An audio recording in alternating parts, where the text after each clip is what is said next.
तो आज के इस वीडियो में हम बात करने वाले हैं कि प्रिपरेटरी रैंक क्या होती है, ठीक है, और ये जो प्रिपरेटरी रैंक आती है वो क्यों आती है।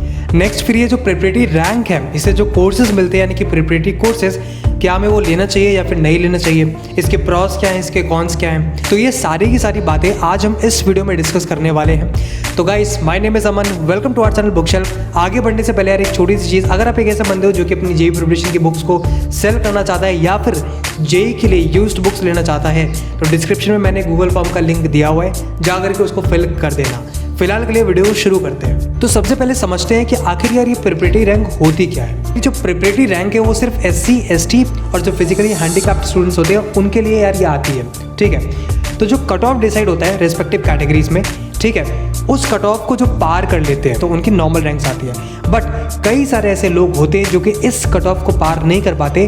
फॉर एग्जाम्पल, इस ईयर अगर कट ऑफ 45 मार्क्स गया हुआ है, ठीक है, तो कई सारे ऐसे लोग होंगे जिनकी 44, 43, 42, 41, 40 मार्क्स आए होंगे। तो इन सभी बच्चों की एक अलग से ये रैंक निकाली जाती है और उस रैंक को हम प्रिपरेटरी रैंक बोलते हैं। अब ये क्यों निकाली जाती है हम इसको समझते हैं। तो क्रिकेट में बेसिकली यार क्या होता है कि 11 मेंबर्स की टीम होती है, लेकिन कुछ लोग एक्स्ट्राज में भी बैठे होते हैं। होता क्या है कि अगर एक भी मेंबर, जो 11 मेंबर्स की टीम है उसमें एक भी मेंबर अगर इंजर्ड हो जाता है या फिर किसी भी रीज़न की वजह से गेम नहीं खेल पा रहा होता है, तो एक्स्ट्राज से हम मेंबर उठाते हैं और अपनी 11 मेंबर्स की टीम को कंप्लीट कर लेते हैं।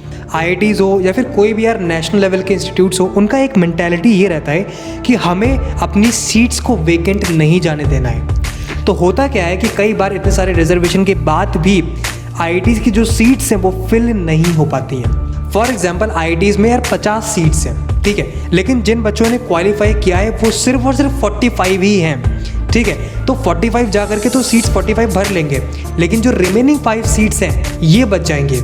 अब ऐसे में क्या होता है कि आप लोग जो कि यार एक्स्ट्राज में बैठे हुए हो, जो कि प्रिपरेटरी रैंक लिए हुए हो, आपको उठाया जाता है और आपको जो बची हुई सीट्स हैं वो दे दी जाती है। जो भी आपको IITs प्रिपरेटरी रैंक से मिल रही है, जब आप वहाँ पे जा रहे होगे ना, तो जो ब्रांच है वो आपकी यार टेम्परेरी है। उसको परमानेंट बनाने के लिए IITs के प्रोफेसर ने एक सोल्यूशन निकाला है कि जब आप वहाँ पे जाते हो तो 1 साल आपको खुद IIT के प्रोफेसर्स कोचिंग देते हैं। ये जो प्रिपरेटरी शब्द है ना यार, ये यहीं से आया है। आपको 1 साल प्रिपेयर किया जाता है, IIT के लेवल का आपको बनाया जाता है। 1 साल के बाद आपका यार एक पेपर लेते हैं IIT के प्रोफेसर्स। अगर आपने वो पेपर निकाल लिया, निकालने का मतलब बस इतना है कि आपने सिर्फ पास कर लिया, तो जो ब्रांच आपको 1 साल पहले मिली थी जो कि टेम्परेरी थी, अब जाकर के वो ब्रांच आपकी परमानेंट हो जाएगी। अब जाकर के आप अपना 4 साल का बीटेक कंप्लीट कर पाओगे। तो नॉर्मली जहां लोगों के लिए 4 साल में उनका बीटेक कंप्लीट हो जाता है, आपको वहां पे 5 साल लगने वाले हैं, क्योंकि शुरुआत का जो 1 साल होगा वो आप प्रिपरेटरी कोर्स में दे रहे होगे। IIT के प्रोफेसर आपको पढ़ा रहे होंगे और आप 1 साल वहाँ पढ़ रहे होगे। अब यार एक सवाल मेरे मन में भी आया था जब मैंने इसके बारे में कुछ पढ़ा था कि जो एग्ज़ाम होता है वो किस लेवल का होता है। वो जो IIT के प्रोफेसर एग्जाम लेते हैं जिसके बेसिस पे आपकी रैंक परमानेंट हो रही है, आखिर वो किस लेवल का होता है।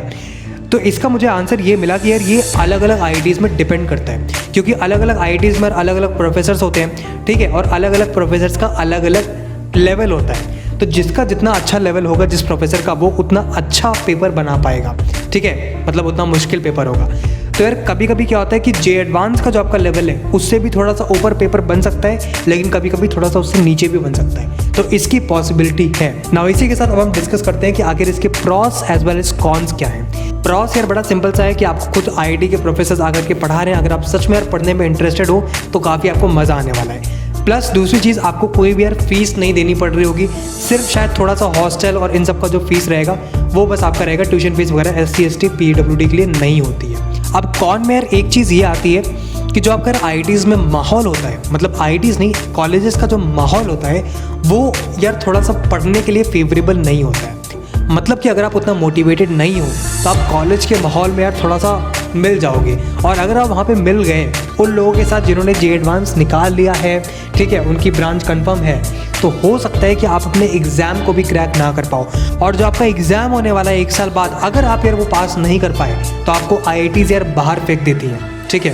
वो कोई भी आपको ऐसा नहीं बोलती हैं कि आप दोबारा से एग्ज़ाम दे रहे हो, नहीं, वो सीधा आपको बाहर कर देंगी। अब एक और यार इंपॉर्टेंट सी चीज़, अगर आपने यार इस ईयर पहली बार जे एडवांस दिया था, आपकी प्रिपरेटरी रैंक भी आई है, ठीक है, और आपने एडमिशन भी ले लिया, तो आपके पास अभी भी 1 साल का और चांस है। आप प्रिपरेटरी कोर्स करने के साथ, IITs के अंदर रहने के साथ, उस पेपर को निकालने के साथ साथ आप जे एडवांस का भी अलग से पेपर दे सकते हो, कोई भी इशू नहीं होने वाला, क्योंकि अभी आपके पास एक चांस था। लेकिन ऑलरेडी अगर आप एक ड्रॉपर बच्चे हो तो वो चांस आपके लिए जे एडवांस का नहीं बचता है। आई होप कि आपके जितने भी डाउट्स थे वो सभी के सभी अभी क्लियर हो गए हैं। अगर कुछ भी यार डाउट बचता है तो कमेंट सेक्शन में पूछ लेना, मैं रिप्लाई ज़रूर से करूँगा। फिलहाल के लिए इस वीडियो में बस इतना ही। अगर आप यार ये जानना चाहते हो कि कौन सी NITs आपको मिल रही होंगी, कौन सी IIITs मिल सकती हैं, कौन सी IITs मिल सकती हैं, तो उसके लिए भी मैंने वीडियोज़ बना दी हैं, आप जाकर चेकआउट कर सकते हो।